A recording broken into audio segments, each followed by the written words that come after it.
চক্রান্তটা শুরু হয়েছিল সেই 2022 সাল থেকেই। কিছুতে আমাকে ক্ষমতায় থাকতে দেবে না।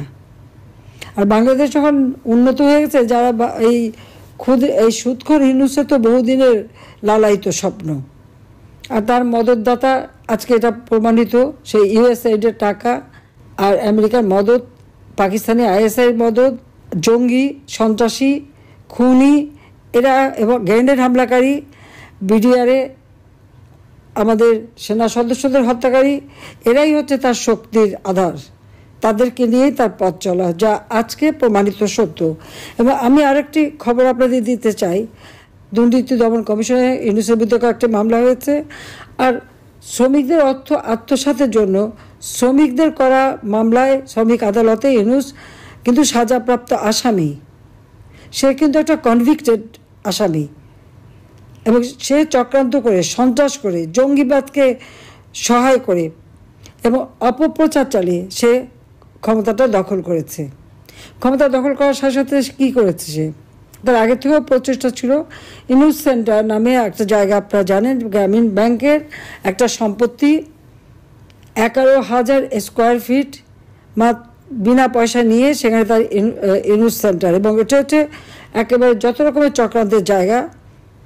ইউনূস ক্ষমতায় যেয়ে কিন্তু নিজে ওই জায়গায় তার যে লোকরা বসা, তাদেরকে দিয়ে সারা বাংলাদেশে সার্ভে করার নামে লোক নিয়োগ দিয়েছে। ঢাকা জেলার জন্য 40 জন, আর তাছাড়া সারা বাংলাদেশের জন্য তার প্রায় 80 থেকে 100 জনের টিম। বিভিন্ন জেলায় জেলায় তাদের দায়িত্ব। যেখানে সিটি কর্পোরেশন বা পৌরসভা আছে সেই জায়গার জন্য বেশি করে লোক নিয়োগ, এবং ইউনিয়ন পর্যায় পর্যন্ত সে লোক নিয়োগ দিয়েছে। যাদেরকে সে টাকা দেয় তাদের হাতে মোবাইল ফোন, একদম স্মার্টফোন, তাদের হাতে কম্পিউটার, এবং সমগ্র বাংলাদেশের সমস্ত তথ্য দিয়ে তারা পাঠায়। এই তথ্যের যে তথ্যগুলি সে সংগ্রহ করে যাচ্ছে, সেটা হচ্ছে আওয়ামী লীগের নেতারা কে বেশি জনপ্রিয়, অতীতে কে জনপ্রিয় ছিল, বা এমপি ছিল, বা চেয়ারম্যান ছিল, বা কি ছিল, বা ভবিষ্যতে কে হবে, আর বর্তমানেও কে আছে। এই সমস্ত তথ্যগুলি সংগ্রহ করা। বিত্তশালী সম্প্রদায় কাকে সমর্থন দেয়, আওয়ামী লীগকে দেয় না কাকে দেয়, তাদের তথ্য সংগ্রহ করা। এবং আওয়ামী লীগ, বিএনপি, জাতীয় পার্টি, জামাত কার কোথায় কী অবস্থা, ভোটের কী অবস্থা, এই সমস্ত তথ্য সংগ্রহ করার জন্য তার কিন্তু এজেন্ট নিয়োগ করা আছে। এছাড়া সে যে বিশাল গুন্ডা বাহিনী পালে, 1000 মোটরসাইকেল তাদেরকে দেওয়া হয়েছে, এবং তাদের হাতে স্মার্টফোন, এবং কয়েকটা মাদ্রাসা, কিছু ইউনিভার্সিটি, 35টা কলেজ ইউনিভার্সিটির কিছু ছেলে মেয়েকে সে টাকা দিয়ে পেলে পুষে রাখে, এবং তাদেরকে দিয়েই যত অঘটনগুলি ঘটায়। এবং এটা যে তার একটা সেই মানে সূক্ষ্ম পরিকল্পনার ফসল, সেটা সে নিজেই বলে ফেলেছে বিল ক্লিন্টনের অনুষ্ঠানে। খুব খুশি মনে হাত বা নাচিয়ে বলল যে এটা এখানে ছাত্র না, জনত না, এটা হচ্ছে তার ম্যাটিকুলাস ডিজাইন করা মাস্টার মাইন্ড দ্বারা এই এমন ঘটনা ঘটিয়েছে যে শেখ হাসিনাকে ক্ষমতা থেকে হটিয়ে সে অবৈধভাবে জোর করে ক্ষমতাটা দখল করে নিয়েছে। মানে ডাকাতি করে ক্ষমতা নেওয়া, এবং ক্ষমতা নেওয়ার পরই আওয়ামী লীগের উপরে যত রকমের অত্যাচার। আর এই অত্যাচারে আরও উৎসাহিত হয়ে বিএনপি আর জামাত তো আছেই। কারণ জামাতের কথা হচ্ছে, আমরা যুদ্ধাপরাধীদের বিচার করেছি, যেখানে জিয়াউর রহমান যুদ্ধাপরাধীদের মন্ত্রী করেছিল, আর যারা সাজাপ্রাপ্ত আসামি তাদেরও ছেড়ে দিয়েছিল। গোলাম আজম পাকিস্তানি পাসপোর্ট নিয়ে পাকিস্তানি ছিল, তাকে আবার ফেরত এনেছিল। তাদের আমরা বিচার করেছি, কাজে সেই প্রতিশোধ দেবে। আর জাতির পিতা বঙ্গবন্ধু শেখ মুজিবুর রহমানের হত্যাকারীদেরকে জিয়াউর রহমান ইন্ডেমনিটি দিয়েছিল, দায় মুক্তি, তাদেরও বিচার করেছি। আজকে আপনারা দেখেন 7ই জুলাই 2024 সালে যে আন্দোলন, কই পুলিশ তো কিছু বলেনি আন্দোলনকারীদেরকে, আমরা তো কিছুই বলিনি, বরং তাদের সাথে আলোচনা করা, তাদের পাশে থাকা। মেয়েরা যখন পথে নেমেছে, তাদের নিরাপত্তা, ওই মেয়েরা যখন স্লোগান দেয় শেখ হাসিনা পদত্যাগ চায়, আর আমি তখন তাদের নিরাপত্তা দেই যে তাদের জন্য কোনো রকম অসুবিধা না হয়। আজকে তাদের অবস্থাটা কি?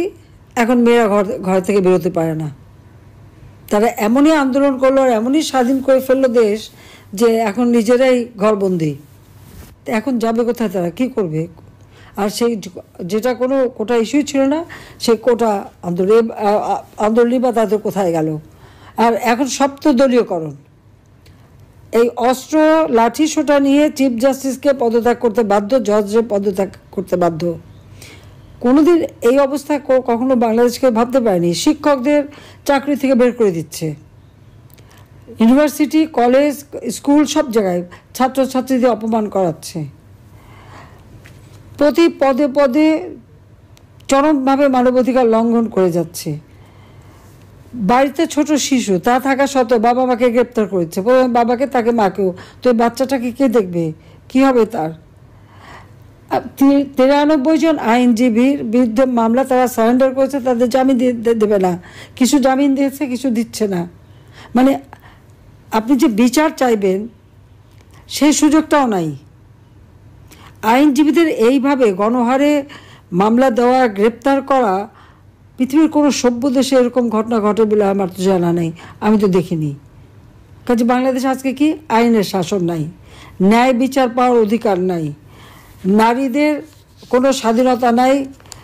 এবারে ঈদে শ্রমিকদের কান্নায় ভরা, 1100 ইন্ডাস্ট্রি বন্ধ, শ্রমিকদের কাজ পায় না। তার উপর আমার আওয়ামী লীগের নেতাকর্মীদের ঘর বা বসত বাড়ি, ব্যবসা প্রতিষ্ঠান, তাদের গরুর খামার, মৎস্য খামার, মুরগির খামার, ফলের বাগান সবই ধ্বংস। দোকানপাট যা ছিল একেবারে সব ভেঙে চুরে লুটপাট করে জ্বালিয়ে পুড়িয়ে নিঃস্ব করে দিচ্ছে। কেন? আওয়ামী লীগ যেন আর কোনোদিন মাথা তুলে দাঁড়াতে না পারে, এটাই তাদের চেষ্টা। হাজার হাজার ছাত্রছাত্রীরা আজকে লেখাপড়া করতে পারে না, ডিগ্রি কেড়ে নেয়, তাদেরকে পড়াশোনা করতে দেবে না।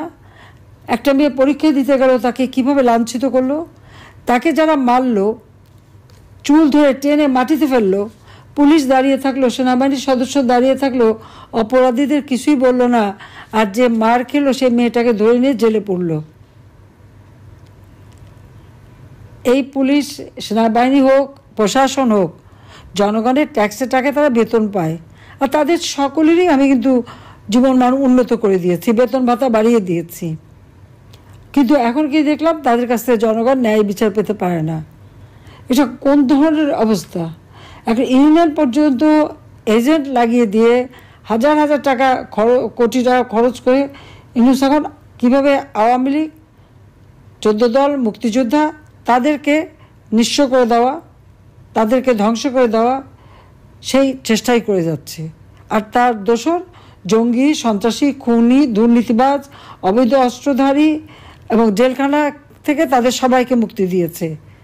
গ্রেনেড হামলাকারী থেকে শুরু করে কেউই বাদ নেই, মুক্তি দিয়ে জেল ভরে ফেলেছে আমার আওয়ামী লীগের নেতা কর্মী দিয়ে।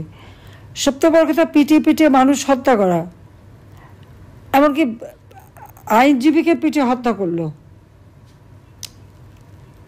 মাথা কোপানো, মানে বর্বরতা।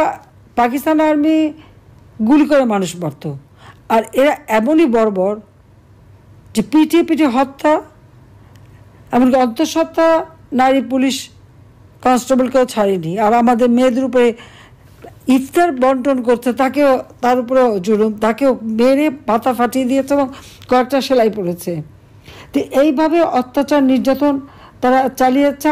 আর মামলা দেওয়াতে তো আমার মনে হয়, আমি এই পর্যন্ত যত হিসাব প্রায় 70,000 মামলা, আর এজাহারভুক্ত আর অজ্ঞাতনামা ধরলে প্রায় 4-5 লাখ হবে আসামি করে দিয়েছে।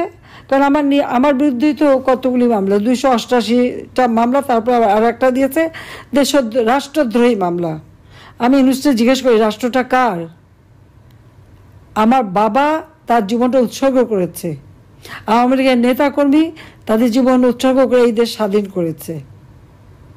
আমি জনগণের নির্বাচিত প্রতিনিধি, জনগণ আমাকে ভোট দিয়েছে, পার্লামেন্টারি পার্টিতে আমি ভোট পেয়েছি, সমর্থন পেয়ে সরকার গঠন করেছি।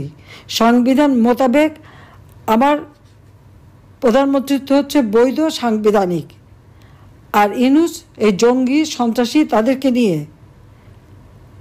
সূক্ষ্ম পরিকল্পনা করে সন্ত্রাস করে সে ক্ষমতা দখল করেছে।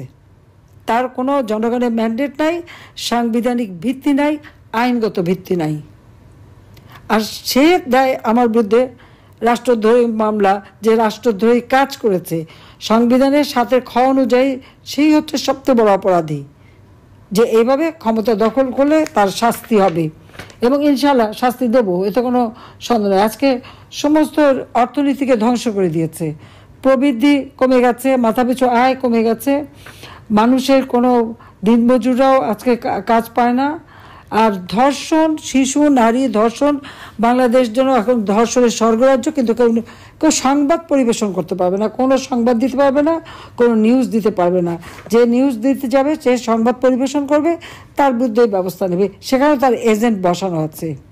এই যে কত এজেন্ট পালে, এটাই হলো সবথেকে বড় কথা, যে এইভাবেই সে কাজ করে যাচ্ছে। আর সংখ্যালঘু সম্প্রদায়, হিন্দুদের উপর যেমন অত্যাচার, খ্রিস্টান, বৌদ্ধ, মঠ, কেউ তো বাদ যান না। এমনকি আমাদের ওলামা মাশায়েখ, পীর, দরগা শরীফ, সেগুলোও তো হামলা। তো তার কাছে রেহাইটা তো কেউই পাচ্ছে না। তার ক্ষমতার দখল, ক্ষমতায় বসে ক্ষমতা ভোগ করার লোভে আজকে সমস্ত দেশের মানুষের জীবনে নাবিশ্বাস উঠে গেছে। যেখানে আইনের শাসন নাই, যেখানে ন্যায় বিচার পাওয়ার কোনো সুযোগ নাই, আর যেখানে এভাবে আমাদের নেতা কর্মীদের একের পর এক নির্যাতন করে ঘর বাড়ি পুড়িয়ে দিয়ে, ছেলে মেয়ে বাচ্চা, বাবাকে পায়নি সে ছোট শিশু ছেলেকে ধরে নিয়ে যাচ্ছে, ছেলেকে পায়নি মাকে কুপিয়ে মারছে, আগুন দিয়ে পুড়িয়ে দিচ্ছে, বাবাকে মারছে, ছেলেকে পেল না মাকে গ্রেপ্তার করে বন্দিখানায় নিয়ে যায়। এই ধরনের চরম মানে মানবতা বিরোধী কাজ আজকে এই নিউজ করে যাচ্ছে। এটা হচ্ছে শ্রমিকের অর্থ আত্মসাৎকারী, কনভিক্টেড আসামি, জামিনে থাকা, জঙ্গি সন্ত্রাসীদের নিয়ে প্রতি পদে পদে মানবাধিকার লঙ্ঘন করে যাচ্ছে। আর চরমভাবে দুর্নীতি করে গ্রামীণ ফোন, গ্রামীণ ব্যাংকে টাকা আত্মসাৎ করে সব বিদেশে পাচার করেছে। আজকে বিদেশে তার শত শত কোটি টাকা সম্পত্তি। কোথা থেকে আসলো? কার টাকা? এ তো বাংলাদেশের জনগণের টাকা। আর সে আজকে তার যে ক্ষমতার লোভ, এই লোভে পড়ে আজকে সে ক্ষমতা দখল করে বসে আছে, বসে যত নির্যাতন চালাচ্ছে দেশের মানুষের উপর। সে যদি ইনুস বা ইনুসের গং এরা যদি ভেবে থাকে যে আওয়ামী লীগকে এভাবে মেরে ধরে সম্পত্তি নষ্ট করে দিয়ে তারা আওয়ামী লীগকে শেষ করে দেবে, এটা কোনোদিন হবে না। আমি জানি যে সবাইকে নিঃস্ব করে দিয়েছে, আর সব কারাগার বন্দি, কারাগার ভর্তি আজকে আওয়ামী লীগের নেতাকর্মী দিয়ে। তবে কারাগারে কত জায়গা আছে আমি জিজ্ঞেস করি ইউনূসের কাছে, পালাবারও তো পথ পাবে না। এত অবিচার, এত অন্যায়, ক্ষমতায় বসে মজা করে খাবে, সে খাবার ক্ষমতাও তার নাই, এখন থাকবেও না। এত মানুষের চোখের পানি, এত মানুষের অভিশাপ, এর যে কপালে কি দুর্ভোগ আছে। এবং আমরা বিশ্বাস করি যে এমন দিন থাকবে না। একদিন আগুন নিয়ে খেলছে, তো ওই আগুনে তারাও জ্বলে পড়ে ছারখার হবে। কাজে আমি সেটাই বলবো যে মনের জোর রেখে এগিয়ে যেতে হবে। কাজে সবাই মনের জোর নিয়ে থাকেন। আর ওই বিএনপি আর জামাতদের বললে বেশি লাফালাফি না করতে, তাদের দিন ঘনিয়ে এসেছে। খুব বেশি দিন এই লম্পজম্প থাকবে না। সন্ত্রাসী জঙ্গিদের স্থান বাংলার মাটিতে হবে না। আমরা শান্তিপ্রিয় মানুষ, আমরা শান্তি চাই, এবং বাংলাদেশ হবে শান্তিপূর্ণ দেশ, বাংলাদেশ হবে উন্নত সমৃদ্ধ দেশ, বাংলাদেশ হবে অসাম্প্রদায়িক চেতনার বাংলাদেশ। ইনশাল্লাহ তা করব, সেই জন্য আল্লাহ বাঁচিয়ে রেখেছে। সবাই ভালো থাকেন। জয় বাংলা, জয় বঙ্গবন্ধু, খোদা হাফেজ।